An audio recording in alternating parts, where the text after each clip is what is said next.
you! You have no teeth! I'll see you Tuesday. Now get out!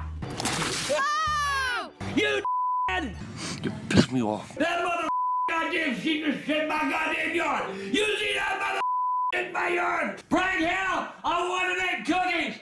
Christmas cookies! Let me see! Oh, think of the goddamn thing! I'm in heaven, and I can't believe that you are in my life! I quit. The Angry Grandpa Show is one of the most loved video series on YouTube, with people still talking about it and watching the videos even after the main character of the channel, Charles Green, better known as Angry Grandpa, died in December 2017. But the real story of who Angry Grandpa was as a person, and what his family life was like, is far more disturbing. From f***ing his own toddler grandchildren, because he assumed they were going to be homosexual, to being accused of outright by his own children, Charles' rabbit hole runs deeper and darker. The Angry Grandpa YouTube channel mainly featured videos where Charles would lose his temper over something, while his children, mostly Michael, also known as Kid Behind a Camera, recorded it. The format built a highly loyal fan base, earning nearly 5 million subscribers and close to 2 billion total views on the main channel alone. But Charles' life before fame was far from privileged. Charles Marvin Green Jr. was born on October 16, 1950, into a lower-class family. His father, Charles Marvin Green Sr., was a World War II veteran who had just returned from war by the time Angry Grandpa was born. However, Charles Sr. was not in good spirits after the war, and he took out his trauma on his own family, leading Angry Grandpa to endure a very difficult childhood from the very beginning. Charles Sr. would also catch Angry Grandpa smoking cigarettes when he was only 6 years old. Somehow, he decided the best way to stop him from smoking was to force him to smoke an entire pack of cigarettes, which only made him more addicted. Angry Grandpa went on to become a lifelong cigarette smoker. I was 6-year-old. What? Me and old Russell Baker, we dug a big old hole under the house in Sanders Homes. And big old hole, because you had that much room you can crawl into the house. And we go in there, we steal our daddy's cigarettes and go down there and smoke. Well, one day his daddy caught us. And he Russell with a goddamn water hose. Tore that mother bear, whelps from that son. Told my daddy made me smoke a whole carton of cigarettes. Shit, made me happy as hell. On top of all of this, when Angry Grandpa was only 9 years old, Charles Sr. was involved in a serious car accident that left him permanently paralyzed from the neck down. As a result of this injury, the family struggled financially. At school, Charles was bullied for being poor, so he often pretended to be sick in order to stay home. His mother was also not a good parent to Charles, as she was reportedly very toward him. She favored his older sister Charlene most of the time. On one occasion, she even gave Charles' dream car to Charlene. Charlene later sold the car for far less than its actual value, which led to a fight between the two siblings. But that wasn't enough. At one point, she kicked Charles out of the house and disowned him, simply because he allowed some of the marchers from the 1960 Charleston Civil Rights March to ride in his car. For context, the march was organized by black citizens protesting racial segregation at the time. Charles' mother, who was reportedly extremely racist, disowned him for more than 2 years, just because he gave a group of black marchers a ride. There is a thing that happened during the Civil Rights era. There was this march in Charleston, and I don't remember who was marching, but they were walking down West Ashley, and Dad let them get into his car. He had this open backed car, and they were able to get on the back of the car, and he drove them down the street. And it ended up in the newspaper. She kicked him out of the house, said she never wanted to speak to him again, and he took off and he went to Woodstock for he was young, a young man. Right. He runs off to Woodstock and he doesn't come home for another 2 years. Because of this, Charles was forced to become independent at a very young age. He spent much of his time outside the house, exploring different places and discovering new environments. This period of independence eventually led him to befriend a very dangerous individual. At some point in the 1970s, Charles became friends with the notorious serial killer Donald Henry Gaskins, also known as Pee Wee Gaskins. Gaskins was convicted of unaliving multiple people. During their friendship, Charles had no idea who Pee Wee really was. There was even an incident where the two were drinking and Charles became angry. Pee Wee's head into the counter during an argument. Pee Wee responded by telling him, "You would have been in my graveyard tomorrow if you weren't my friend." Fast forward to 1982. Angry Grandpa married his girlfriend, Tina Harper, after she became pregnant with their first child, Charles Jr., also known as Charlie. They went on to have 3 more children, Kimberly, Jennifer, and Michael. However, their life was far from stable due to their low financial status. Charles tried to support himself and his family by working several jobs, including serving as a volunteer firefighter, selling peanuts, doing apartment maintenance, and owning multiple failed small businesses, including a business. Their situation worsened in the 1990s when Charles became morbidly obese, at one point reportedly reaching 800 pounds. As a result, he was unable to walk or move around properly. By the late 1990s, his condition had become so severe that he was forced to undergo weight loss surgery known as gastric bypass surgery. During the operation, his heart stopped beating, forcing doctors to abort the procedure in order to save his life. He later completed the surgery years afterward, but was left with dumping syndrome, a condition that causes frequent bowel movements and excessive gas. This became so common in his later videos that dozens of compilation videos were made about it. His various health complications, combined with bipolar disorder and substance use, often caused Charles to lash out at home. He threw tantrums almost every day over the smallest inconveniences, which made him extremely difficult for his family to live with. In 2007, one of his children, Michael, asked Charles to buy him a camera so he could record his father's outbursts and later show him how difficult he was to live with. Charles agreed and bought Michael the camera. During Christmas in 2007, Michael used it to record an incident in which Charles came home and discovered that his daughter Jennifer and her children had already opened the Christmas presents. Charles became furious and began kicking objects around the house, which caused Jennifer and the children to cry. What do you mean in? I just got here. It took too long. Kids wanted open. Well, what's this shit? I mean, Dad, it's 9 o'clock. I'm Grandpa. Yep. I should be your present. It's 9 o'clock. I don't care All what right, time it is. Dad, I'm recording. Stop it. Dad, I could have come at 12 o'clock, and y'all should have thrown away the present for me. They woke up too I early. don't care what you got now. I don't care. oh, There's some more for you. Dad, it's Christmas. I don't care. I should have been here for this. What is your problem? I'm your dad. Hey, don't talk to her Hey, like who you that. talking to, man? I can talk to whoever the hell I want to in my house. Michael then uploaded the video to then popular video sharing website Break.com. Surprisingly, the video garnered hundreds of thousands of views. However, Charles was not happy about it. In another video where Michael, alongside his older brother Charlie, was talking about the upload, Charles became furious. The argument escalated, and he ended up fighting with Charlie and throwing hot coffee at Michael. We posted it on the internet. You did what? Posted it on Break.com. It's this real popular website. So I get what? Few hundred people see it? Actually, it was close to 600,000 people. What? Are you all fucking crazy? Damn, fuck this shit. You gotta turn this Y'all make me look like an apple every time. Michael posted this video as well, which also received decent views. Seeing this, Michael doubled down by filming more videos and posting them online. By 2010, they had shifted to YouTube and created a channel called The Angry Grandpa Show, where Charles Green became the main subject of the channel and took on the nickname Angry Grandpa. The videos mainly showed Charles destroying things around the house after becoming angry about something. There it is! Dude! I'll let me play it! Let me see! Oh, pick up the goddamn thing!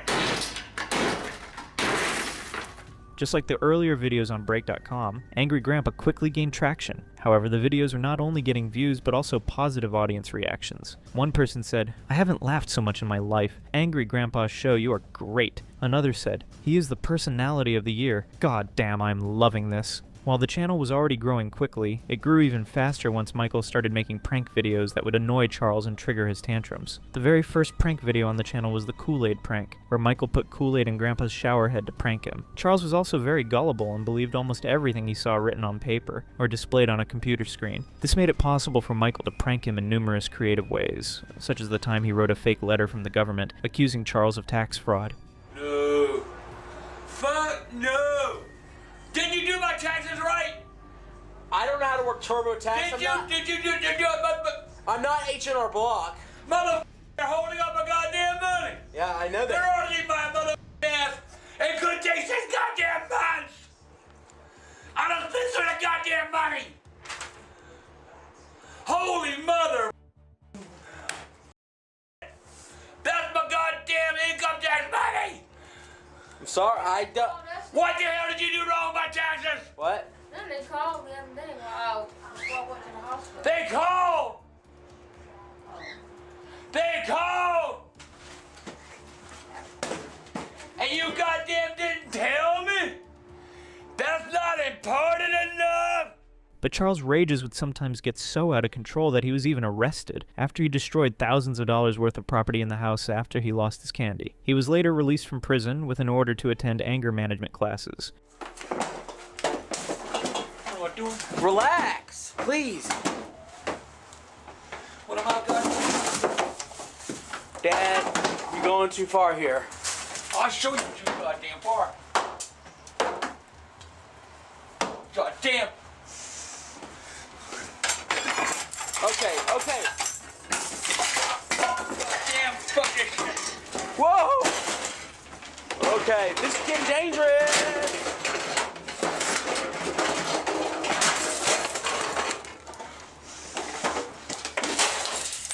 Fuck y'all! Despite the growing success on YouTube, the Angry Grandpa show had its first major controversy when Tina, Angry Grandpa's wife, decided to break up with him and leave the house. Grandpa and Tina's marriage had problems long before this. According to Grandpa, Tina was very chaotic and would often become angry and start fights whenever things did not go her way. Grandpa said he stayed in the marriage because he believed divorce would be bad for the children. Now, we fought all the time. And you wouldn't work. You wouldn't do nothing. It's just and complain and moan and groan about everything. If I didn't do exactly what she wanted, it was hell to pay. The only reason I stayed with her so long was because of my kids. I'm a big believer, when you got small kids, you stay, regardless of whether you're happy or not, you stay in that marriage until the kids are old enough to do for their own. She had been jealous of Grandpa's mother and her relationship with Charles. She would often initiate fights with her. When Grandpa's mother was sick and living with them, Tina was always on bad terms with her, cursing at her. Even after she died, Tina destroyed her belongings before Grandpa could get them. Tina was always crazy. Tina was always crazy. She was so jealous of my mother. So, my mom died, and everything that my mother left me, Tina either broke or disappeared. She wanted me to have nothing to do with anything that belonged to my mom.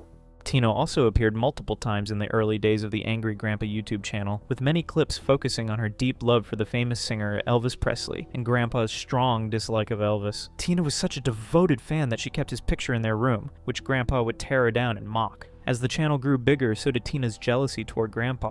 One of Grandpa's daughters, Jennifer, had children, and because she was not stable enough to raise them at the time, Grandpa was given custody of the kids. However, Tina attempted to hurt Grandpa by calling Child Protective Services and accusing him of bad parenting. Not only that, but she also tore up the children's social security cards, their Medicaid documents, and Grandpa's birth certificate. Tina's erratic behavior worsened when one day she saw Grandpa chatting with his fans, and immediately accused him of cheating on her. Although Grandpa was only chatting with random fans, and some of them were not even the women, Tina persisted with her accusations and escalated the situation into a heated argument. After this, Tina left the house after spraying inappropriate words on Grandpa's car. In the meantime, I didn't notice it was on the back of my car. She took a key and she scratched.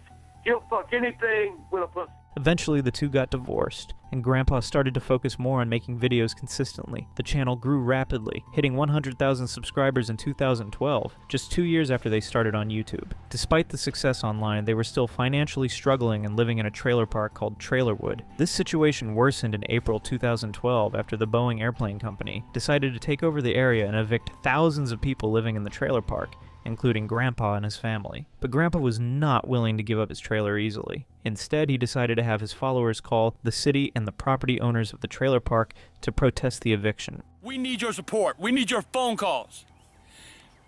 I don't give a damn what else. I want your phone calls right here. This it, Mike? Yeah, that's right. Call these numbers. City Hall, Boeing, Trailwood, Bill Whitting, and Mr. Truelock. Need your help, people. I need your phone calls. Please give them a holler. Tell them what you think. Tell them you ain't gonna play that shit. See, they think it's just gonna be a local South Carolina issue. Grandpa don't make it South Carolina. Grandpa does what he does best. We go big. We going worldwide. Grandpa's devoted audience began calling these call centers so frequently that some of them had to be closed. Despite their efforts, the takeover of the trailer park was ultimately inevitable. Angry Grandpa eventually had to relocate his trailer, which added more stress to the already financially struggling family. Soon enough, their YouTube channel started to pay off. The channel reached 1 million subscribers in 2015, and Michael bought Grandpa a new house, which was a huge success for a family that had lived their entire lives in poverty. No, dude, it's yours. No, Michael. Dad. No. It's yours. I don't deserve it, Mike. Yeah, you do. No, Mike, you can't do this. Every kid wants to buy their father a house. Take your key, man. It's your key. Mike, I don't deserve this. Yeah, you do. You and Bridget have your own life to live, and y'all have your own stuff to do, and I just don't deserve it. You deserve everything.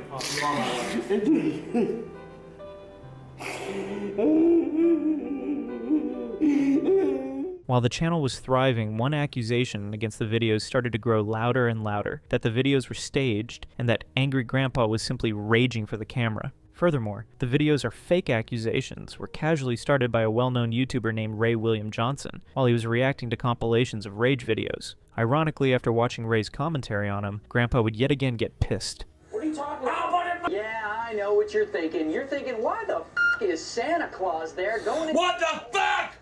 You son of a... So, with all that in mind, my guess is this video's fake. What? Fake! Goddamn! Fuck you! Fuck you! You son of a... Who the fuck do you think you are? You goddamn... This fake video allegation took a worse turn once a YouTube user named Dylan for the Win came forward, accusing Angry Grandpa's videos of being staged and of being fake drama. What made this even more interesting was the fact that Dylan had been featured in one of Angry Grandpa's videos. Well, Hey, guys, here you go, round number 3, because that one didn't work. According to Grandpa's account on the famous YouTuber Keemstar's Drama Alert YouTube channel, Dylan was actually a big fan of the Angry Grandpa show. After becoming famous, trolls began targeting Grandpa, threatening to unalive him and dox his address online. Not fully understanding how the internet worked, Grandpa became extremely stressed and eventually contacted Dylan after he offered to help them fight the trolls. For a while, Dylan did help by sending threats to people who were threatening Grandpa, as well as threatening to take legal action, send escorts to their homes, and similar actions. However, after they became friendly, Dylan began obsessing over Angry Grandpa, usually calling him every day, multiple times a day. Eventually, Grandpa became tired of this and decided to cut ties with Dylan. Instead of backing off, Dylan attempted to blackmail Grandpa by saying he would release their chat logs online and end Grandpa's career if they did not give him a shout out on their channel. Michael eventually did give him a shout out on his own Kid Behind a Camera channel, referring to Dylan as their friend. Once again, Grandpa's ignoring my calls, doesn't want to talk to me, he's avoiding me. And it's not just me. Our friend Dylan wrote me on Facebook and said he can't reach Grandpa, I can't reach Grandpa, nobody can reach Grandpa. Dylan, if you reach Grandpa before I do, tell him I'd like to talk to him. I'd like to talk to my father. But Dylan was not satisfied with this, so he made a YouTube channel dedicated to exposing Angry Grandpa's videos as fake and staged. One of the most recent videos that the Angry Grandpa Show uploaded, it was about a Valentine's Day prank, and it was about OK Cupid messages, and then Mike shows up dressed as a trans trying to like date him type of thing. That is fake. That is scripted. Because Angry Grandpa has a girlfriend that's 30 years old.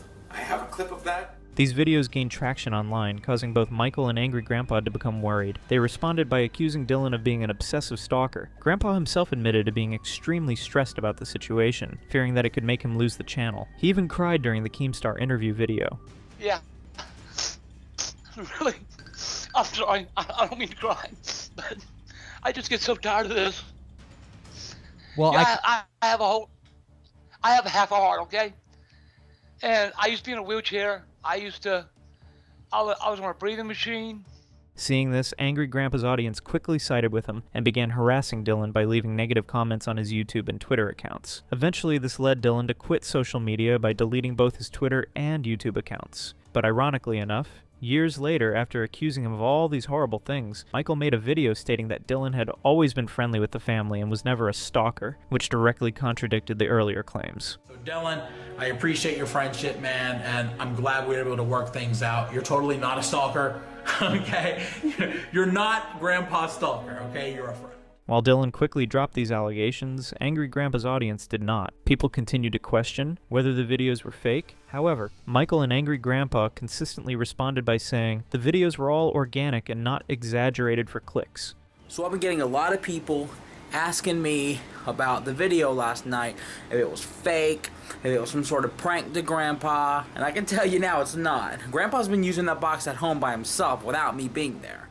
But ironically enough, Even during the interview on Keemstar's channel, Keemstar himself referred to the videos as staged and exaggerated, and neither Grandpa nor Michael responded or corrected him. These accusations became so widespread that many people eventually became convinced that most of the videos were faked and that they had been fooled. One person said, "Honestly, the Angry Grandpa show was 100% staged. I'm not saying they didn't love each other or that some moments weren't real, but the rages and freakouts were clearly planned. You can see it if you watch closely. The camera is always conveniently set up before anything happens. Grandpa never actually destroys anything of real value unless it was already broken or replaceable, and the reactions are way too over the top to be genuine." And if this was not bad enough, Angry Grandpa had also been accused online of being.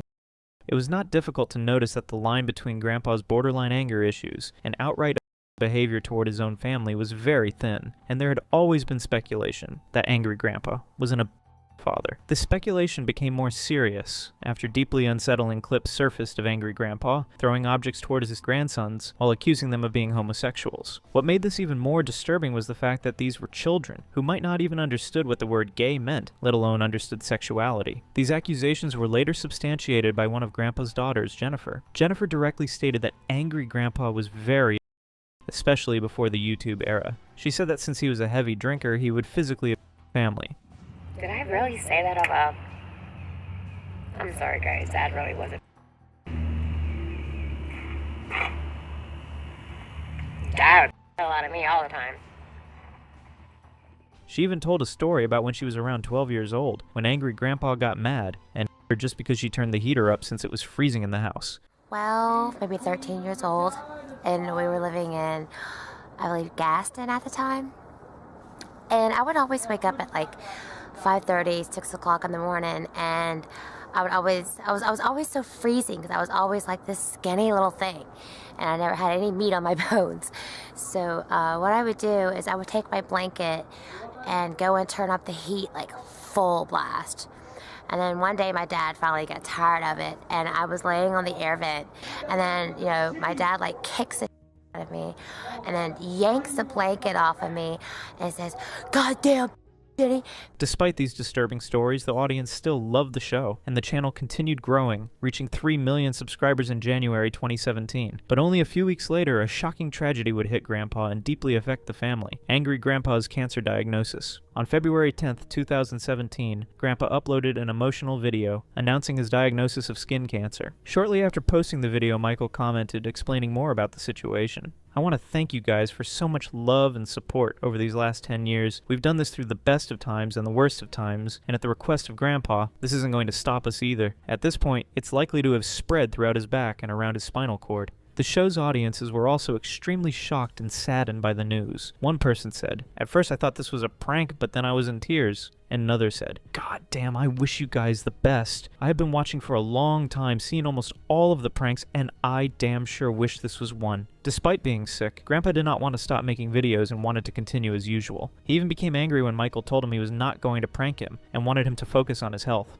Angry Grandpa had surgery to remove the tumor, and he was able to beat the cancer successfully in the following few months, giving hope to his audience and allowing the channel to return to normal. However, Angry Grandpa's health deteriorated again around July of that same year after he was diagnosed with cirrhosis and also developed pneumonia from years of chronic smoking. The complications from both diseases eventually led to Angry Grandpa's death on December 10th, 2017, at the age of 67. Soon after, Michael made a video announcing the death of his father. What's going on, you guys?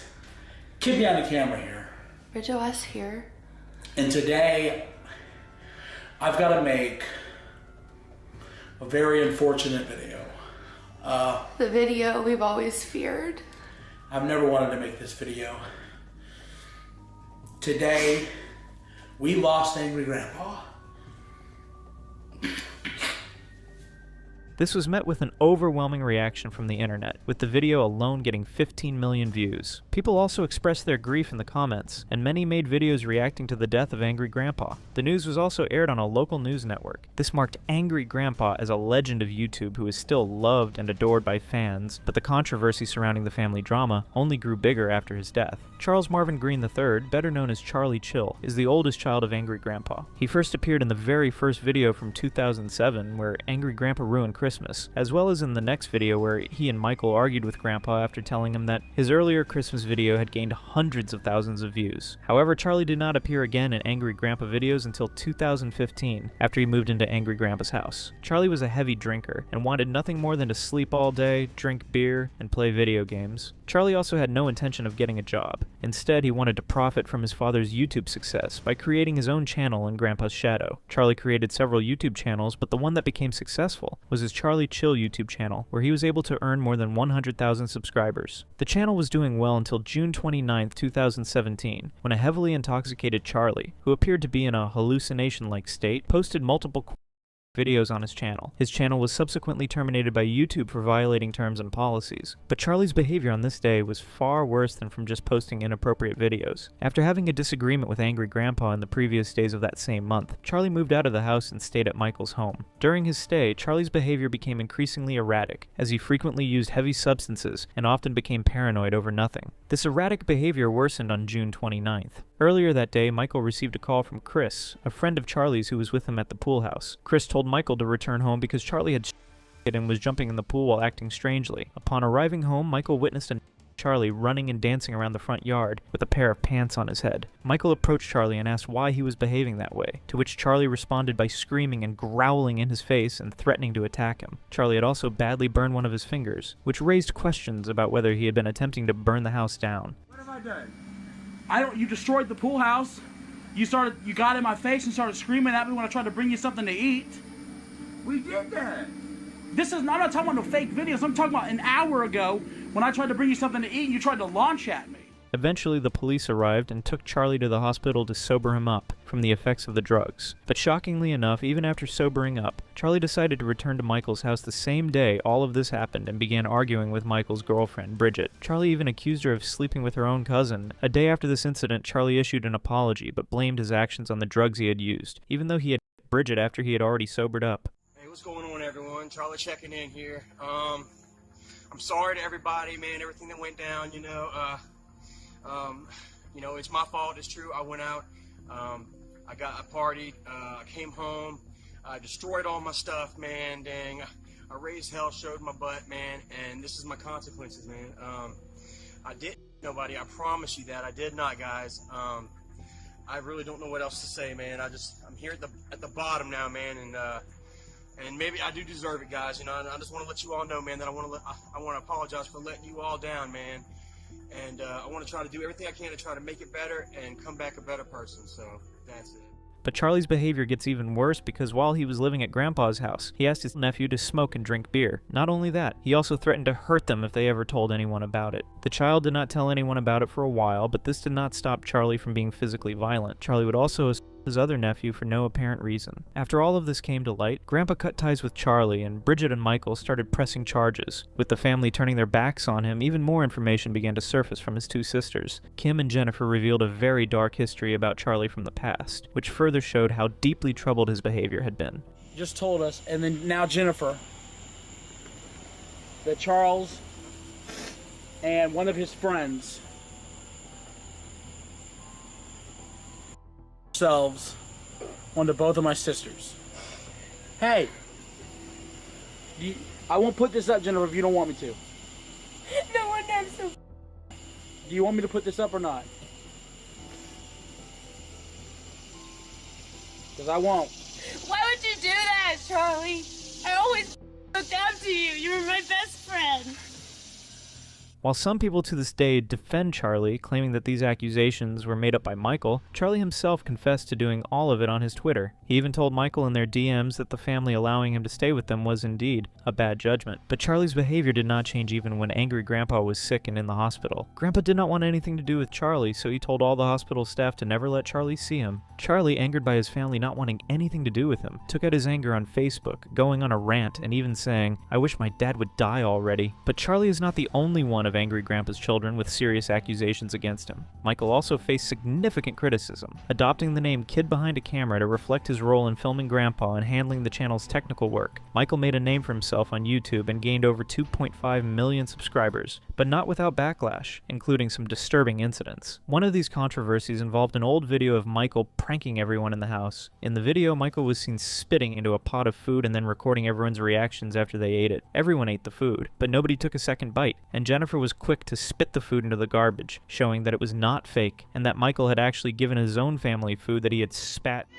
I remember 2 or 3 years ago, 4 years ago, something like that. I remember when the Super Bowl, they showed the Hulk for the first time that day. Yeah, feed that baby.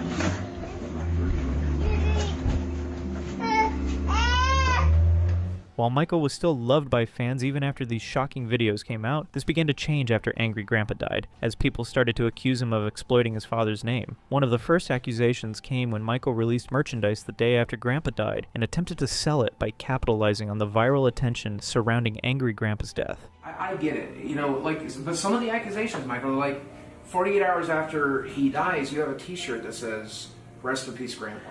Is that a real thing? Is that a real t-shirt you had? Yeah, it's a real... That's not me. I don't design the t-shirts.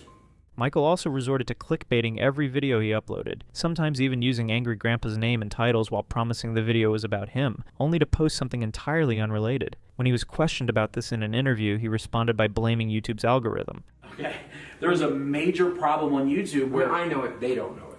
There's a major problem on YouTube where you have to clickbait, and if you don't clickbait, viewership is going to drop and interaction drops and everything... I don't want to have to clickbait. Right. I wish YouTube wasn't the platform that it is now where I have to clickbait every video. I don't want to do that, man. And the clickbait became so frequent across both Michael's channels and the Angry Grandpa channel that people eventually grew bored and frustrated with it. His comment sections under many videos were filled with messages from viewers saying things like, "The pictures have nothing to do with the video you are watching." This led to Kid Behind a Camera becoming a lol cow on the internet, with people making videos showing how he destroyed his own family's legacy on YouTube. But even beyond that, the entire family has been exposed as extremely chaotic and depraved. To this day, they still fight with each other, creating drama, and then, instead of solving it privately, they come onto YouTube and accuse one another. Eventually, while Angry Grandpa is remembered by many as a YouTube legend, the dark history uncovered about him is undeniable, and the entire history of the family is disturbing. People think I'm supposed to be perfect because, oh my god, you're Gothic King Cobra, I love your videos. So people automatically have this vision of me as this perfect person, and I'm just like, dude, I'm a clumsy piece of shit just like the rest of us. We got some weekend juice on lock, ready to rock, and these trolls can suck my got some Jack. You know, people are always like, Cobra, are you drunk again? Oh, I'm sorry, I didn't realize sobriety was a fucking binary equation. You're either sober or you're not. But autism's a spectrum, right? To be honest, so's my sobriety. You just gotta unmute. You're muted on Discord. Oh yeah. Oh my God, I should get Jack too. Let's drink Jack together. I'm gonna tell my... Is that Cobra juice is what you call that? Not sure what the fuck I call it. I call it a bloody drink combo. The world mourned the death of King Cobra JFS, but it didn't do much to celebrate the life of the eccentric YouTuber and rock musician, who was bullied because of his disabilities. Joshua Faye Sonder, popularly known as King Cobra JFS, was born on March 25, 1991, in Casper, Wyoming. He gained prominence for this type of content, which weaves eccentricity with gothic themes. Just like that. And then that goes into... King Cobra JFS was not just the regular YouTuber baiting his audience to increase his viewers and subscribers. He had always been transparent about his life and his struggles. Other experiences I've faced with having autism is much like anybody else in society. I get bullied, and well, I suppose I can very briefly explain to you the difference between a high-functioning autistic and a low-functioning autistic. Society treats mental disorders very much the same, you know.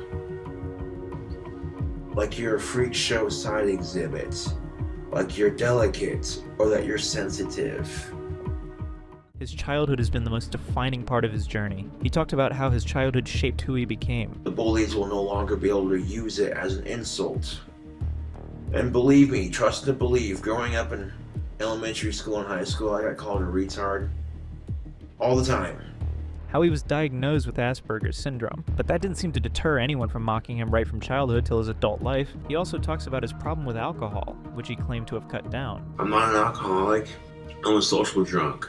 He also smokes pot and cigars, but in this turmoil he managed to fashion a life for himself and build his online presence. Beyond his typical talks, targeted at his regular trolls, he often makes music. His music was a blend of rock that featured gothic themes. He also makes food reviews, thanks to his time working at local food restaurants like McDonald's and Wendy's. If he wasn't reviewing foods, he was making tutorial videos on how to make a unique type of food that is sure to suit the taste of his viewers who keyed into his gothic themes. Check it out, man. I took a couple slices of that country crock, and I made me some ramen noodles, and I fried it up in the microwave just real quick with them chips. Or talk about his unique blend of cocktails that makes his day lively. Other times, he makes commentary on popular topics and trends online.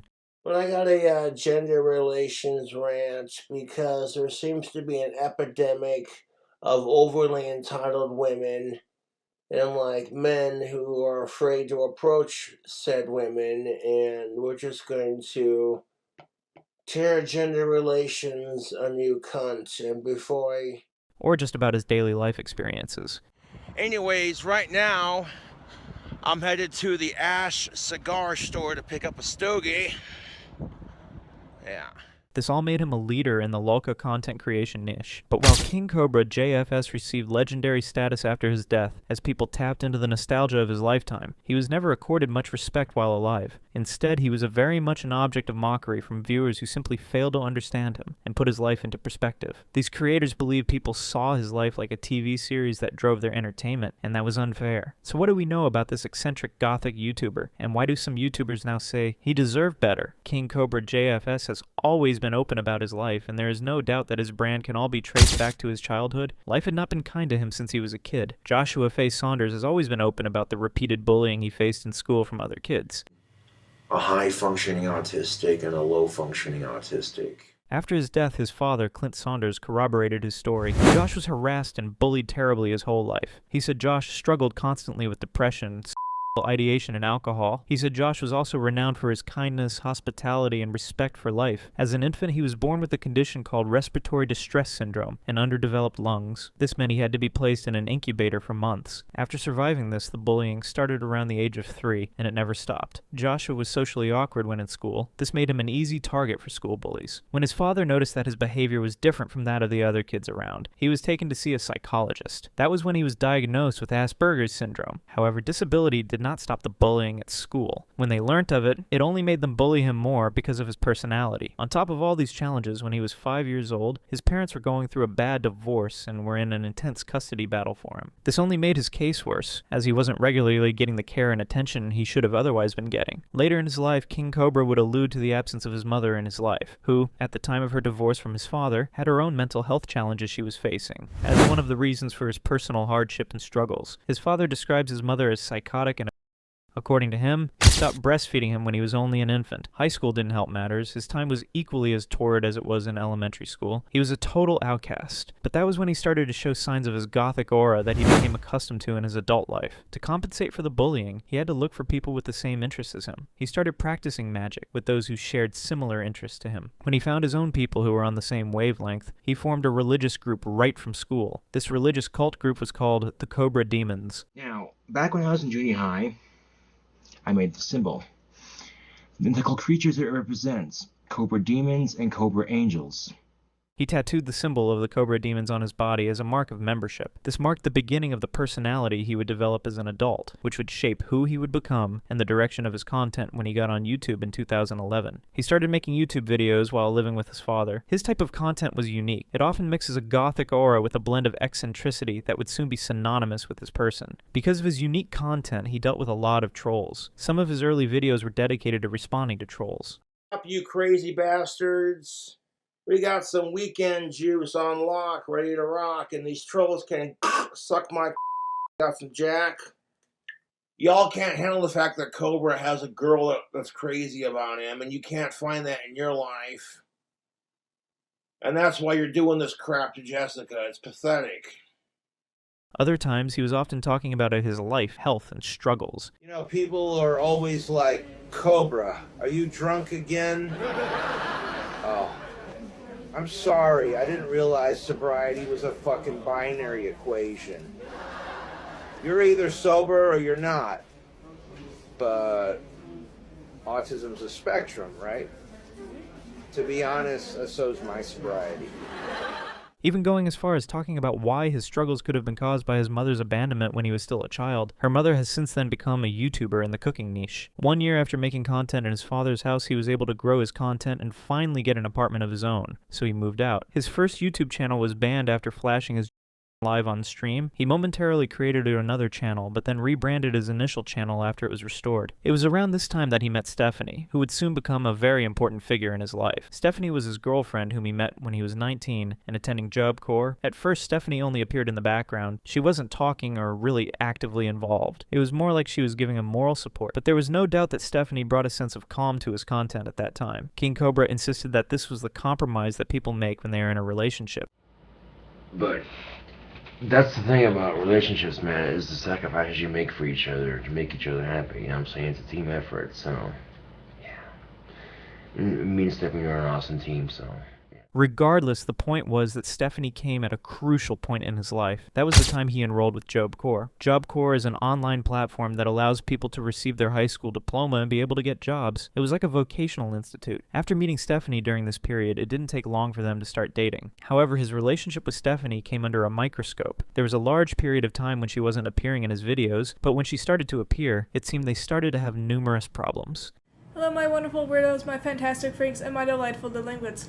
The video you have all been wanting and probably been waiting for, I'm reacting to my ex.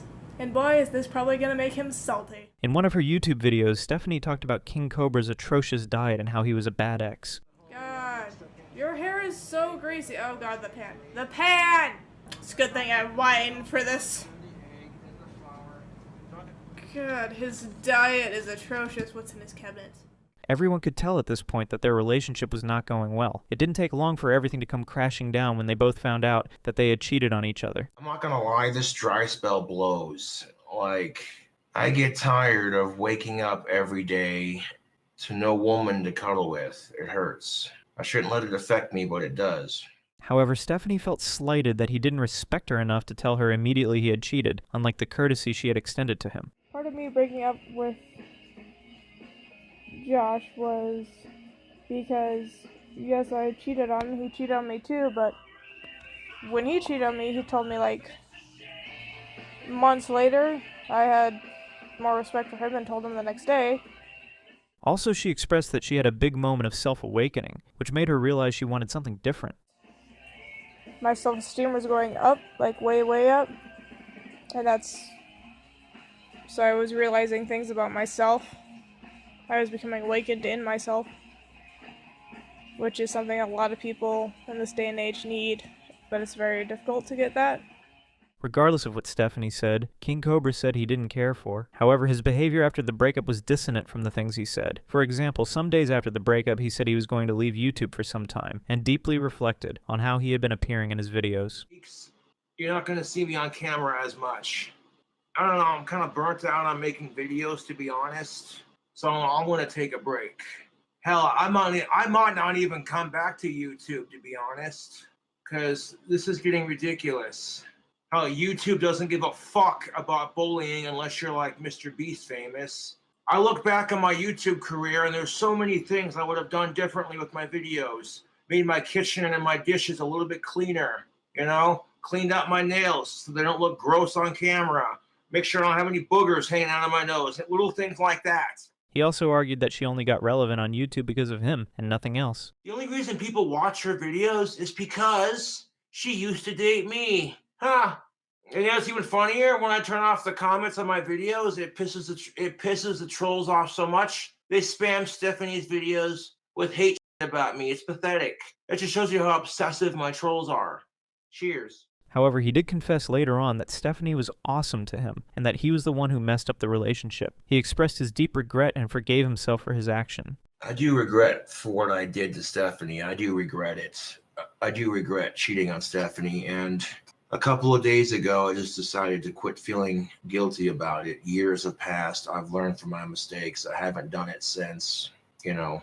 Like, I literally had to forgive myself.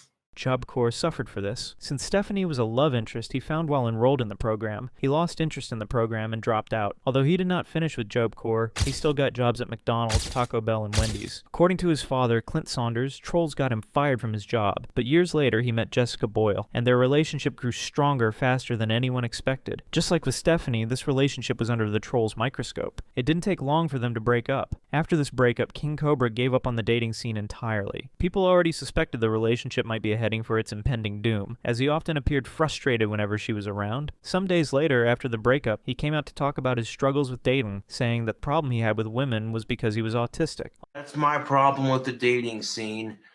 A lot of women in this town are super picky, and most women don't want to date an overgrown autistic man. A lot of women in town, they think I'm cute, but they don't want me. I don't understand it. I might get a hug on occasion. Chicks will acknowledge that I'm cute, but that's as far as it goes. Although the dating scene was not favorable to him, he had always had one guy he could trust every time, someone or something whose loyalty was never in doubt, and that was his ventriloquist puppet. A major part of King Cobra JFS's Cobraverse was Sean, the ventriloquist puppet. Sean has always been a mainstay right from the beginning of his YouTube career. This puppet was a gift from his father, Clint, when he was still a child. According to Clint, the reason he gave this puppet to Josh was to encourage his creative side and make Sean the outlet through which Josh can speak freely. Taking a cue from this, King Cobra JFS made Sean into another part of himself that was different from his personality. He used Sean as an alter ego to make comments about his life or air opinions he doesn't feel comfortable talking about himself. For example, he used Sean to communicate his possible frustration. Actually, can I tell you a secret? What? You promise you won't laugh. Yeah, Sean, I won't laugh. What's your secret? Well, do you know what she told me after we got done having? What did your girlfriend tell you after you got done having, Sean? She told me that my alright, but it was nowhere near as good as yours. Sean did not have any of Josh's gothic personality or eccentricities. In fact, sometimes it acts like a satirist who mocks Josh's behaviors and choices. Our coffee mug, which is currently empty. Like your head. Shut up, Sean. There were some standout moments that made Sean famous. The first was when Josh announced that it was capable of moving on its own, so he devoted an entire segment of his stream to trying to catch it moving on its own. People also generally have fun memories of Sean appearing alongside Fun Size Felicia, a female doll that kept Sean busy. She often appeared in the background, placed beside Sean. However, Fun Size Felicia never really did last as long as Sean. This made some fans joke that Sean was the only one who truly understood what was going on in King Cobra's life, hence their bond. Some of the most popular moments include the one where he executed Sean. Another moment was when he would consult Sean for relationship advice or just have a conversation about gender whenever he was having trouble in his relationship or going through a breakup. In many of these conversations, Sean usually delivered a punchline or a satirical comment about King Cobra's lack of success when it comes to holding down relationships, like a satirist who mocks Josh's behaviors and choices. King Cobra was able to perfect his ventriloquism skills when his father gave him this puppet. However, he never really got it all right at first. He was often seen moving his lips during Sean's lines. This even made viewers mock him further, as they were used to. However, the more he practiced with it, the more he got better to an extent that he gave it its own personality and sometimes referred to it as a sentient being capable of moving on its own and possessing its own energy. Sean was one of the few of King Cobra's possessions that ever got lost in the midst of all of his moving or freakouts. He often left it well preserved, as he believed it was one of the very few loyal things he had around him. Sean was so important to him that he once declined an offer to sell it for $300. I'll give you $340 if you sell me Sean. You better sell it to me, boy, and not complain on stream. Dude, I'm not selling you Sean. Thanks for the support. However, in the midst of all the relationship troubles, dissing from his ventriloquist puppet, and a ban on YouTube, Josh saved enough money to finally move away from his father's home. Then he created a new account just to put out content. However, after a while, he appealed for his old YouTube channel, got it unbanned, and then rebranded himself as the King Cobra JFS that the world knows today. King Cobra used the money he got from his jobs to move away from his father's apartment and rebranded his YouTube channel. He managed to pull a new set of followers into the Cobraverse. Although he rebranded his channel, his content only became more telling of his personality. They can largely be categorized into 4 sections. The first section is on food reviews, food hacks, and cooking. He often posted food hacks, reviewed pizza, and some of the local restaurants' food menu, just like he did when he talked about Wendy's Wednesday Addams Family menu. Because if you're going to do like a Wednesday Addams, like Raven's Blood Frosty, you got to get some ghost pepper sauce.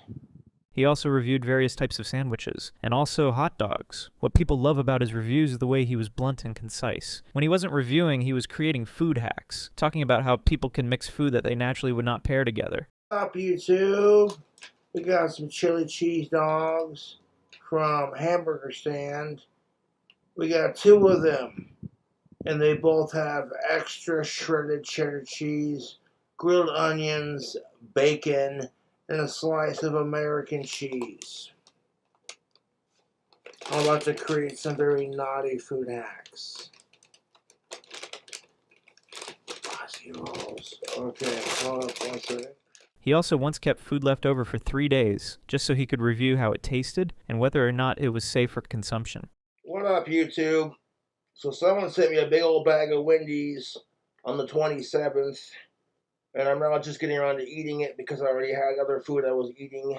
It's going to be rather stale, but I don't give a damn. He also mixed food from different restaurants just to test how they would pair well. And then for days when he wasn't reviewing food or making a video on food hacks, he was cooking food live on camera. What up? We got some delicious food hack action.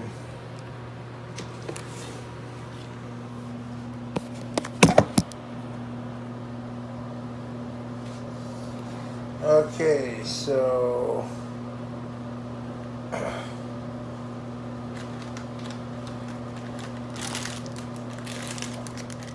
he once made a video on how to boil an egg, an action that went south. He also made an ice cream bread that probably didn't go as he planned. I'm going to show you how to make ice cream bread. It's real easy. All you need is self-raising flour and some ice cream. His most popular video is the Sushi Bacon Cheeseburger, which was a weird combination that ordinarily should not go together but seemed to work well. The second part of his rebranded channel is on drink and cigar reviews. YouTube, I tried this drink right here. He once made a video on how to fix a tobacco pipe. I think this part right here might be clogged. So, when you're smoking a tobacco pipe, you're gonna have your trusty pipe tool. So unclog it. Really easy like.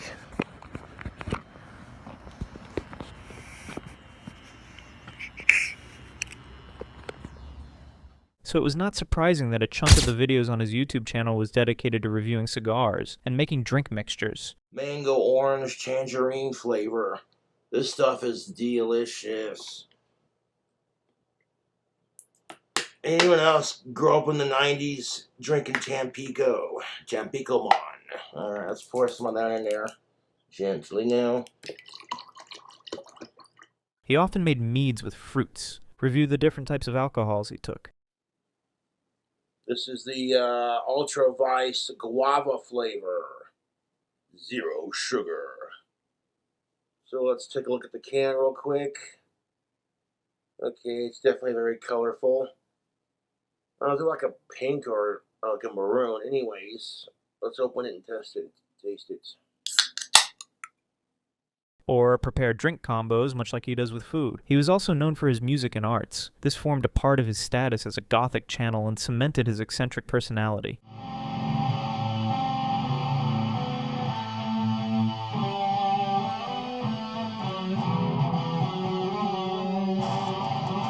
And that was the third part of his YouTube. When he wasn't playing his guitar for a long period, he was doing a vocal cover of a song.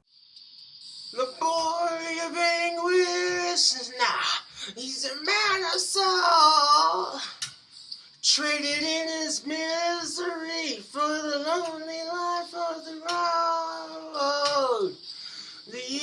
cruel to win, no. You will let them go. Lays away trying to find. And sometimes, he does both guitar and vocal covers. One unforgettable moment about his singing was when one of his trolls once ridiculed him for having a bad voice, with the opinion that he could not sing. Since he had sections dedicated to responding to trolls, his response generated instant excitement from his viewers. Ozzy can sing, you cannot. You literally just got done saying 2 seconds ago in your video that you thought Ozzy Osbourne was tone deaf, and now you're saying Ozzy can sing. Make up your mind. Now you're saying, I've already reached my goal way before you did, dude. I wanted to become a famous musician, and I've already achieved it. The last segment of his channel was dedicated solely to discussing trending topics. Not smart enough to realize that you don't crush on girls out of your social class, and you don't crush on girls who are a grade ahead of you. It doesn't work unless you're like super attractive. His wit and ability to present topics without any reservation, while still dropping life advice, are some of the reasons why this TikToker called him a philosopher. King Cobra JFS may be an alcoholic, and he may be deteriorating at a crazy rate, and he may just make cooking videos and drink on stream and get trolled, but sometimes like the gender relations rants, and when he just sits and talks to the camera, in those moments he's essentially just a philosopher, is what a lot of people I don't think realize, is he's essentially just a philosopher, even though a lot of what he does say is looped over and over again. Sometimes he talks about how pieces of clothing are too expensive for people to afford. I don't understand it, man. Like, the latest jean trend. This company works together with Levi, and they produced these jeans that basically have these zip-up flaps on the ass cheeks. And so basically they're assless chaps, but the ass cheeks zip up. And a pair of these jeans, will run you about $1,200 some odd dollars. Now, why the fuck would you want to spend $1,234 on a pair of jeans that has the ass cheeks cut out so that you can zip them back up? You could literally go to Walmart, buy a pair of jeans that are on sale, and you could take them home yourself. And if you're a damn good seamstress, if you know how to sew, then guess what, YouTube? You can make your own pair of these jeans for a fraction of the cost. He also once had a long rant about how women have the freedom to choose between staying at home to take care of the family or getting a job and working for their money, regardless of what men have to say. Women, if you want to be a stay-at-home wife, you want to quit your job to help raise the family, that's your choice. Now, if men want to because, oh my God, she's constantly asking for money, and it's like, well, then get a job. And in today's modern society, women are more than capable of getting a job. However, it's not my fault that the products that women are presented with cost more money. It's not my fucking fault that the minimum wage gap is fucking like, you have men who because women screw them over. The dating scene was another one of his hot topics. That's one of the reasons why I avoid the dating scene altogether, YouTube. It's because I'm sick and tired of people treating each other like It's just irritating, to say the least. Or just calling out trolls. There was no doubt that King Cobra was living up to the philosopher tag he got from his fellow creators. However, there was still one constant. The trolling never left. King Cobra JFS's YouTube rebranding was a huge success. He gained a massive 127,000 subscribers on YouTube. But the trolls' problems persisted. Many of them tend to mock his eccentricity, disability, and his content. One of them mentioned how he must have been visiting the therapist many times to find a solution to his problem. His therapist is either going to make an entire career out of him, or she's going going to abandon the field entirely. Because of the type of content he made, he often attracted more viewers who were not watching his videos as fans but to troll him. Up, you crazy bastards. We got some weekend juice on lock, ready to rock, and these trolls can suck my. We got some Jack. That is why a part of his YouTube video catalog is dedicated to responding to trolls. In fact, sometimes, he often responded to trolls before even going to his talking points in videos that are not dedicated to trolls. This cemented his status as a lolcow entertainer. Lolcow is used to describe a type of content that is targeted at generating laughs, mockery, and controversies from the audience, who find these contents as cringeworth. Sometimes, such content targets a public meltdown by showcasing an absurd and controversial behavior. King Cobra fit perfectly into this narrative, from his cooking tutorials to his takes on trending topics, cigar reviews, drink reviews, and his mannerisms when he talks are all indicative of his lolcow status.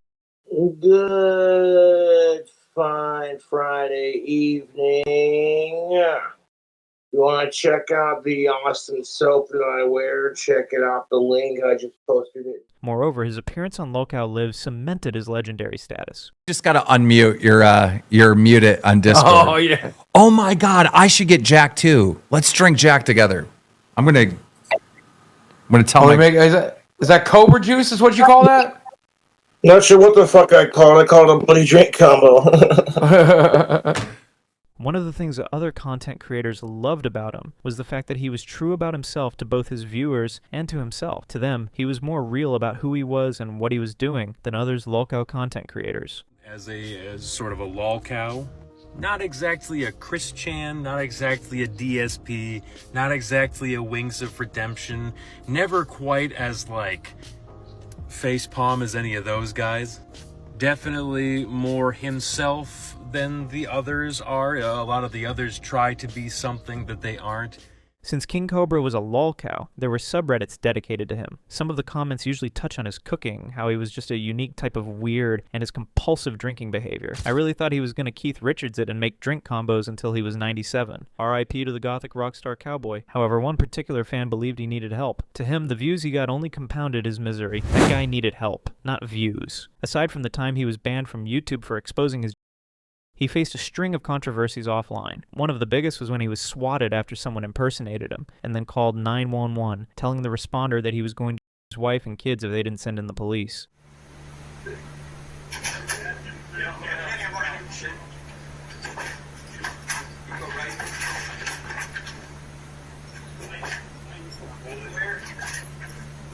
There's a shotgun in here.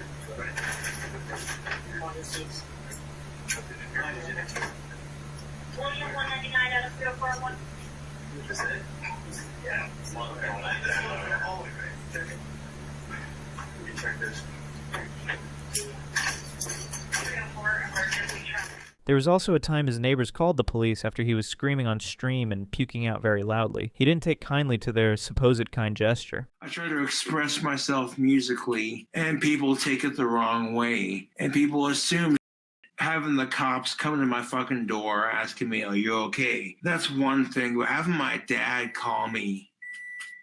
One of the most popular moments in his life was when he received an eviction notice. That was a real deal breaker for him at the time. I didn't do it intentionally.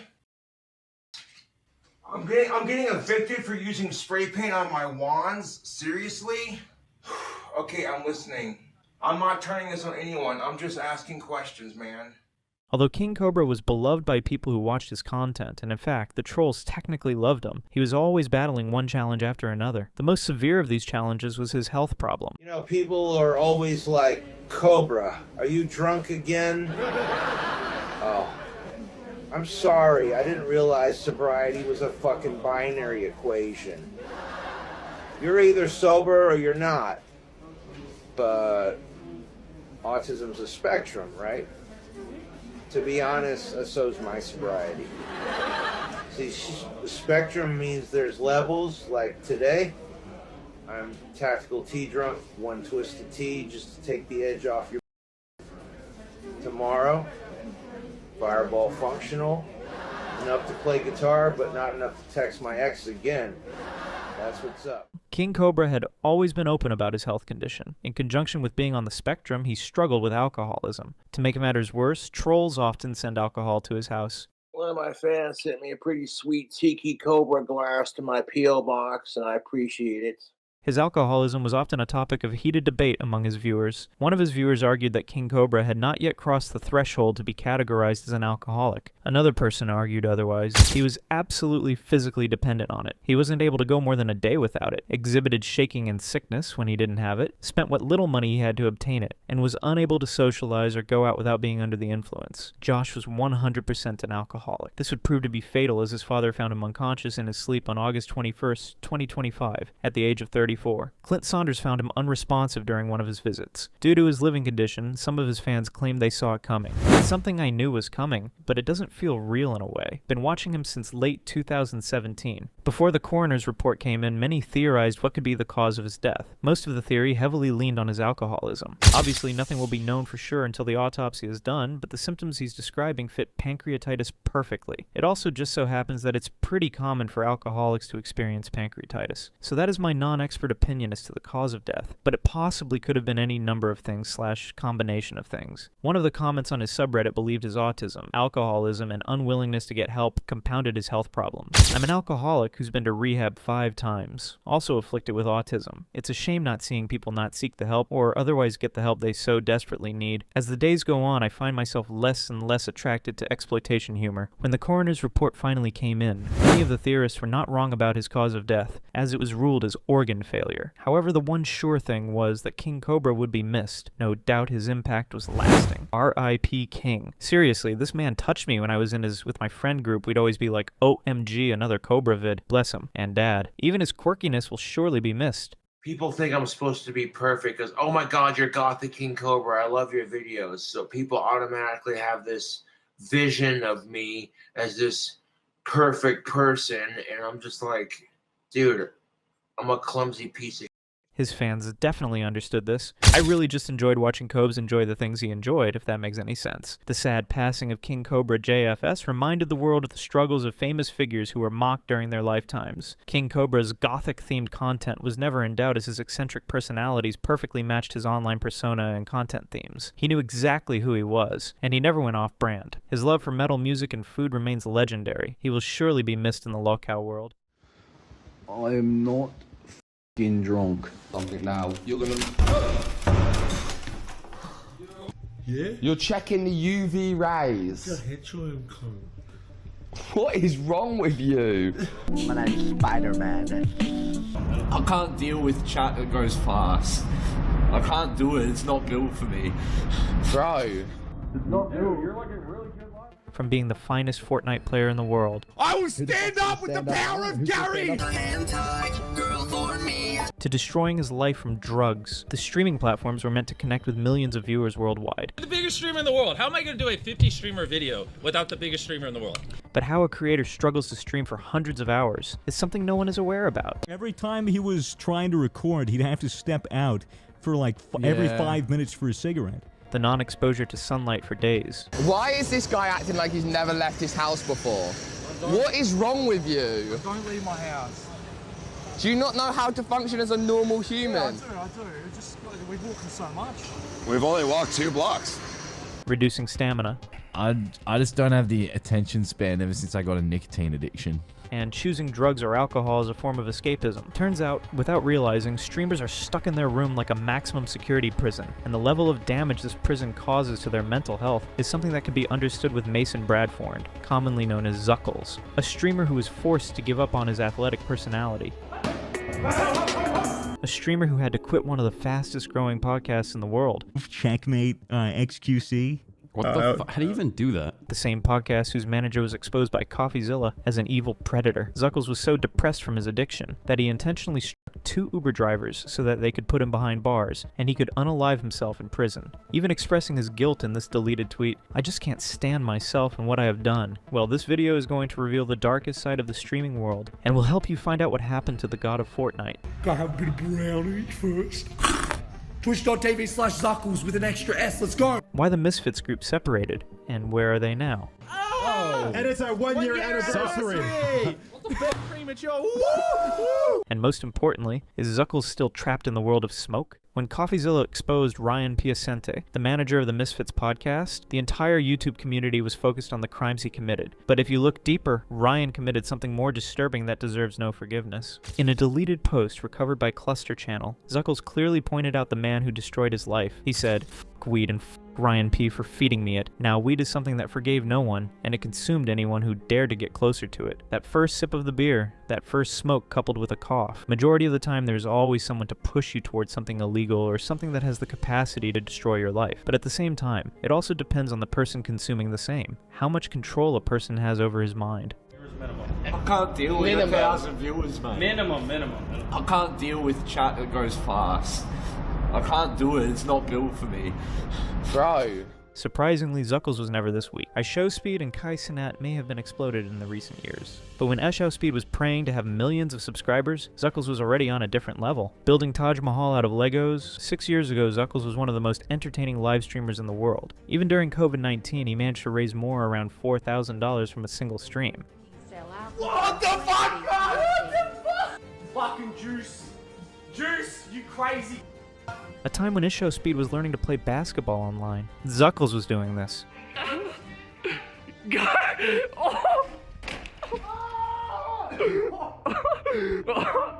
Fuck yeah! By uploading videos with his brother Kobe, the duo always managed to come up with something new. Not to mention, the desire to entertain viewers started around 2016, when Zuckles uploaded his first video playing horror games. Something he never desired to do. Oh my god, I'm so scared all the time when I play these. Although Zuckles was banned from Twitch multiple times, yet his determination to get famous caught the attention of one of the most famous YouTubers on the planet, Fitz and Swagger Souls, who together with Zuckles and others formed a podcast called Misfits. How'd you meet him? I slid into his comments on YouTube. I said, slide into my DMs, baby. And he did? And he slid in my DMs. Who had more subs at this point, you or him? Me.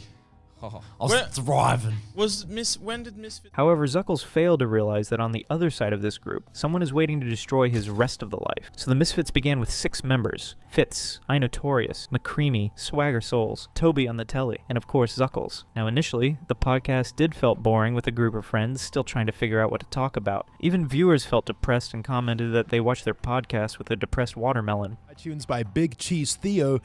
He says, I listen to this podcast with my depressed watermelon. How big is your cheese? And how depressed is that watermelon? How can you have it? But with each podcast, the group began to gain sufficient recognition. The energy level was different. The group collaborated with brands like Spotify, and most importantly, every member of the group attracted their own unique followers. So having millions of followers of their own, the podcast received a massive push on YouTube. At the same time, their ability to connect deeply with the younger audience played a significant role in attracting millions of views on their videos, like inviting Twitch streamer Pokimane on their podcast, or having star Mia Malkova respond to the most asked questions. I've been watching since I was, like 13. You can see the look on Zuckles' face. The guy was stunned from seeing a star sitting in front of their couch, just like a teenager who would feel surprised to see a star for the first time. Zuckles was behaving the same way. He was hesitant to ask a question, yet was excited at the same time to see a star. Something that was also pointed out by the viewers. People who listened on Spotify probably didn't even know Mason was in this episode. Zuckles' body is there, but his brain is busy playing Rust. Zuckles really do be trying to figure out where he's seen her before. But this is what entertains viewers the most, which Zuckles understood from the very beginning. Not to mention their collaboration with Penguin Zoe, talking about drugs on the podcast, and even having beers or whiskey on the show. Misfits were the perfect time crusher during the coronavirus period, which also made them the 5th most streamed podcast of the year on Spotify. The 5th biggest podcast on Spotify. 5th most streamed of the year. Yep, of the year. In fact, viewers even today like to rewind back to their videos and watch their best moments. But then, something happened that changed Misfits for the rest of their lives. In one of their podcasts about quitting weed, each member was sharing their experience, like how much they are addicted to smoking marijuana. At first, Swagger Souls revealed about consuming weed occasionally, and when Zuckles shared his experience, every member was looking at his face. I've been using it for gym. Like, really? When I smoke, I've never done that. When I smoke, it gets me hyped. Really? Yeah. So like, I just feel energetic and like want to do something. Like 9 times out of 10, when I smoke it, I'll want to go for a walk or interesting. Just want to get my body moving or my heart rate up. So. Now, weed is generally banned in Australia, except in some states. A person is not allowed to have more than 50 grams of dried cannabis, yet consuming it every day as a supplement of energy to hit the gym is a sign of a deeply disturbing habit. Over multiple podcasts, Zuckles did give signals about his growing addiction. So would head home, but Mason just would not give up, and he just keeps going back for more. He's like, "Come on, you gotta do another dab." And when the question arose about replacing weed with alcohol, then Zuckles responded with a weird answer. He considers alcohol as something that does not release complete energy, something that does not make him feel like he is actually high or drunk. To give you a live example, Zuckles went into a podcast by a channel called Cold Ones. During this hour-long video, the conversation was focused on how Zuckles started his career, how he joined the Misfits, what he is doing with this channel, and his fight with Faceless. However, during those 62 minutes of the interview, Zuckles went from one beer to having all the beers that was available by the host. Never tried them before. Thought we'd all try them together on the pot. They're a new flavour. New flavour? Don't they have cruises, no sugar now? Because Yeah. this tastes like pure. Ooh, they're good. In one moment, he even took the beer from the host. Surprisingly, none of this makes him feel like he has released complete energy, because this is just a very tiny fraction of Zuckles' level of addiction. What actually made him complete or destroyed his life was weed. You can also see the look on his eyes, on his face, like how sober he was when the Misfits began their first podcast, and how his expressions changed over a period of time. His eyes looked like he could fall asleep at any moment, but in reality he began to stay high all the time. Surprisingly, before joining Misfits, Zuckles never had a smoke of marijuana. He was busy uploading videos with his brother and never felt the need to go beyond having a beer. However, something happened at Misfits that totally transformed or changed what Zuckles used to be. Interestingly, while they were having conversation about smoking weed, Fitz revealed the actual reason that forced Zuckles to fall into this addiction. It was like 6 in the morning, right? Yeah. Holy shit. And I'm thinking maybe I should go home, but Mason says, surely come back to Ryan's for a couple dabs, Fitz. And so I'm like, okay. Can't refuse once again. All right. I guess, yeah, this is just the night for it. So I'll go back to Ryan's. Go back to Ryan's and just begin possibly the most intense dab off in history. Now, dabs, for those of you who don't know, who are listening, is basically just it's like weed wax. It's like weed concentrate. It's basically just a really, really pure hit of tea. So Ryan was the manager of the Misfits podcast, but if you look at their entire channel, you will rarely find any footage of him on the show, except for a few moments when he mistakenly showed up, because if you look for him on any social media platform, you won't be able to find him anywhere. Even users on the Reddit platform are eager to trace his recent findings, hoping that the moment they find anything about this man, they will upload it as a breaking news on the internet. The reason he seemingly vanished like a ghost was the eventual revelation of his identity as a predator. When Peck published this allegation, it was hard for the viewers to accept. No one wanted Misfits to fall apart. They were one of the top-rated podcasts on iTunes and Spotify, so every disturbing allegation will be looked with suspicion. But two things stood out from the crowd that made viewers believe that Ryan is a monster hiding behind the scenes. One, Peck was one of the employees of Misfits, and two was this post where Zuckles blamed Ryan for forcing him into consuming weed. Nonetheless, calling Ryan a predator or making him responsible for smoking weed is just a tip of the iceberg, because the crime this guy actually did was something that deserves no forgiveness, something that is also responsible for damaging Zuckles' mental health for the rest of his life. And that crime was about Misfits members. As Ryan was the manager of Misfits, he was taking care of all the brand deals and everything that builds the reputation of the podcast. But at the same time, this position allowed him to exploit anyone he wanted, because to get to the Misfits table, a person has to first go through Ryan. And what Ryan did to Peck, Zuckles, and others was something beyond imagination. For example, in this post, Peck revealed that there were many moments when Ryan would offer Peck an enormous amount of money just so he could agree for doing sexual acts with him. In one moment, Ryan also offered to give a better salary or give promotion to Peck in his merchandise company called Revolt, but only if Peck agrees to fulfill all demands of Ryan the Predator. However, the most disturbing part of this post was this: I have witnessed him on employees in the shower, break into clients' phones to search for private photos, take advantage of men who he has given away too much alcohol and drugs. In one of the Misfits episodes, Toby on the telly revealed something similar to this statement, like how Ryan's place was always packed with weed. But at Ryan's house, I've been to his house a few times, you just don't have to do anything. It is genuinely always on. I'll be sitting in his land setup and people will just walk over there, take an instant hit, and then walk back like it's nothing. It's legit easier than ripping a bong. It's insane.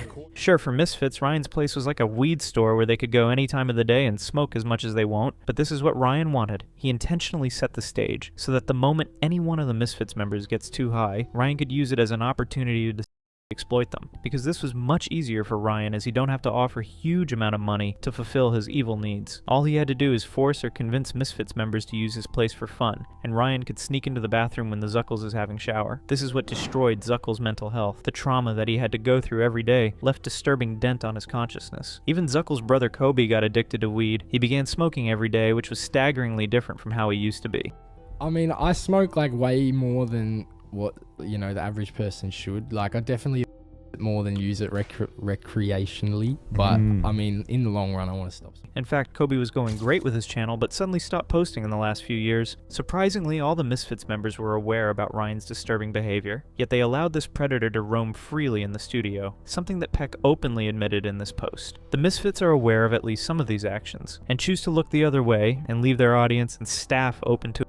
I've lost all respect for them. Having a platform is a privilege, and the people that allow you have one should be protected. Maybe Zuckles wanted to raise his voice, but you do the growing audience of the Misfits, he found himself in the same shoes as Peck. However, when CoffeeZilla exposed this controversy, Misfits were not in the capacity to collaborate again. Now, it's not that they never faced any hurdles before. During COVID-19, the group that has been together for so long had no other option than to sit alone at home. It didn't let us enter it. Yeah, like it was actually kind of far out of town. We just weren't able to really be there often, unfortunately. Yeah. So it was illegal, wasn't it? Like it was illegal to have more than 2 fucking people in a house. Yeah.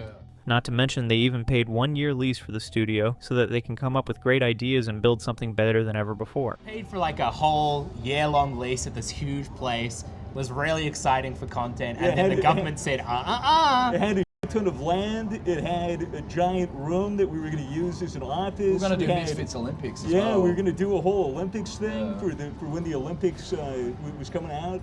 Yeah, they were 4 years now. Yeah.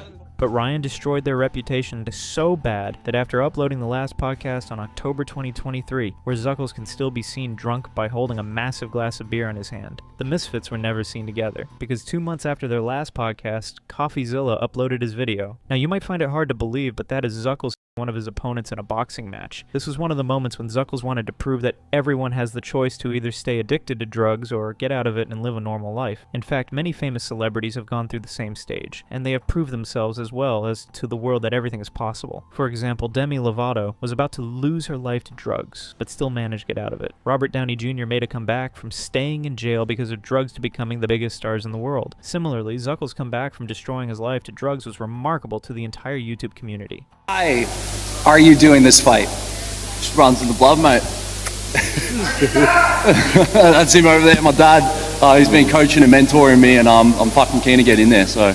He trained day and night, was coughing but was still taking punches, did skipping, increased his stamina, confidence. The man was completely transformed into an athletic personality, and this was several months before Misfits uploaded their last podcast. Although Zuckles lost this fight, his renewed personality attracted famous creators, and they were willing to collaborate with him at any cost. Not to mention, during this time, fans were still asking about Misfits' latest podcast. They were eager to find out why the members of the Misfits are not often seen together. Most importantly, why Zuckles was not with Misfits anymore. Yo, for the foreseeable future, Misfits won't be posting any more content, so could you please stop coming into my Twitch chat and asking constantly? It's exhausting being the messenger since I'm the only one consistently live on Twitch streaming. Cheers. Well, apart from Ryan the Predator forcing Misfits to separate, Zuckles also gave them the reason to distance away from the group. Well, I'm like, yeah, I want to down XQC because he's like the quote-unquote leader of them.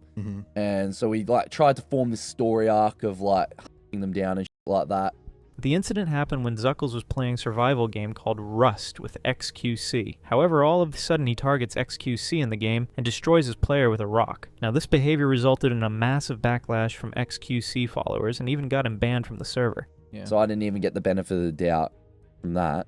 Right. So, you know, and the clip pretty much just says, you know, XQC is going to come raid you, and then I'm like screaming, that's it, man, I'm going to get this guy banned from the server. Yet famous streamers like Ice Poseidon decided to collaborate with Zuckles on a live stream. However, the moment they met Zuckles, they could not believe their eyes. Zuckles was back to square one. He was having the same panic attacks. He could not resist having weed, and was giving all the signals that he had before training for that boxing match. Sure, that training and support from his father transformed him to a completely different person. But within a few hours of joining this stream with Ice Poseidon, everything became clear.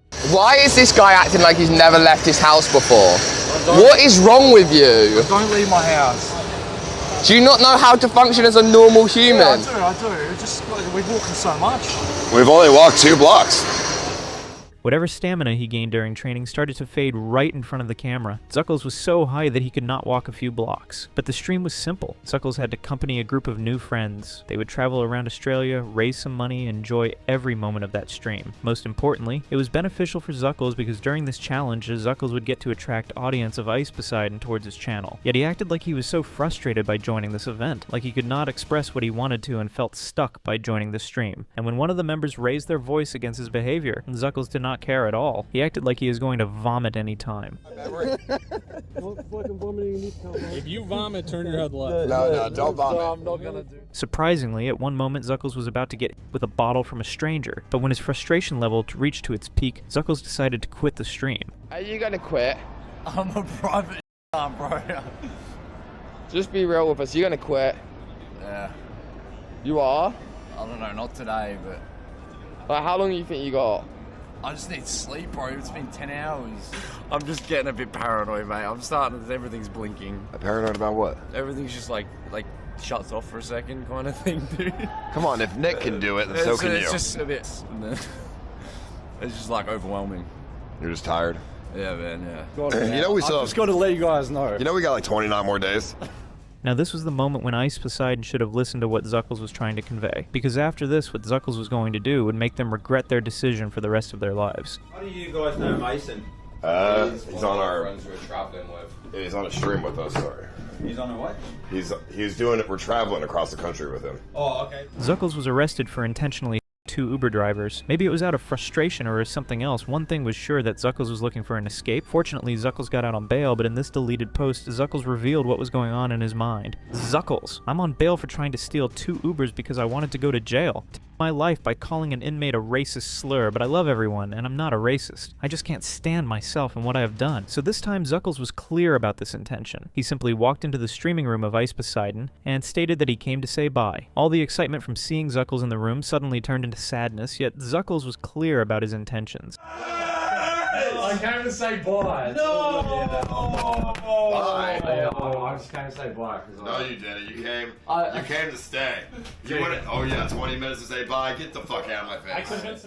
Keep in mind that this video was uploaded just a month before Misfits uploaded their last podcast with Zuckles, and while he was with Ice Poseidon, Zuckles did give signal about never wanting to go back to Misfits again. Maybe Zuckles wanted to hang out with Ice Poseidon but was not feeling well during that streaming challenge, and maybe he was looking for new friends, which is why he decided to participate in this challenge. But when Ice Poseidon confidently said those lines to Zuckles about throwing the Misfits away, one thing became very certain. Zuckles wanted to distance himself from Misfits. Now imagine this for a moment, like what would have happened if Misfits had a perfect manager? Someone who was not a predator, but a person who was supportive and funnier than all of the Misfits members? What would have happened if CoffeeZilla did not expose the dark side of the group, or Peck never got exploited? And what would have happened if Zuckles never got addicted to drugs, alcohol, cigarette, and every other addiction that destroyed his career? Well, of course, the picture would have been a lot better, but sometimes the things that are meant to be will stay the way they are meant to be. Fitz is regularly uploading on Twitch independently. Swagger Souls is uploading on YouTube regularly. And, by the way, Swagger Souls finally revealed his face, showed how he drinks beer through mask, and both smoke weed every single day. Toby on the Telly uploaded his last video 2 months ago. McCreamy said goodbye 10 months ago. And Notorious is uploading regularly on YouTube, and Zuckles, well, why not hear him out? I think honestly it's about time I go back to the kind of roots of how I started doing all this stuff, and perhaps maybe just go back to playing Rust and recording videos like I used to and editing them. I just kind of feel like I've lost myself over these past few years, and I think it would be best to just go back to doing what I did originally and just finding that part of myself. Turns out he stood by his words and uploading weekly on Twitch. However, his habit of alcohol did not go away, which is disturbing because there are creators like Nick E30, IshowSpeed, or CypherPK who focus on family-friendly content and never developed a habit of consuming weed or smoke. But from Zuckles' latest tweets, you can also understand what he is going through today. I am sorry, I have come to the conclusion. And unwell, and my mind is lying to me. Apologies, and I'll try to get better. Sorry. He is even questioning the existence of God. I have always believed in God, and I have been betrayed. God is let down. Don't speak to him. I love him, but he is not any better than your mate next door. Imagine what would creators like Mr. Beast think from this tweets, who also happens to follow him on Act. Nonetheless, Zuckles is still trying to get back on his feet. Starting new meds past few days, I think they were already working. I'm no Walter White, but deep down I knew the others weren't working, but didn't know how to ask for help, and even gifted a pair of diamond earrings to his mother. People said I had the world at my fingertips and I hate that they're right, but I got me mum a pair of diamond earrings, and it ain't no mortgage, but it shows where my heart is.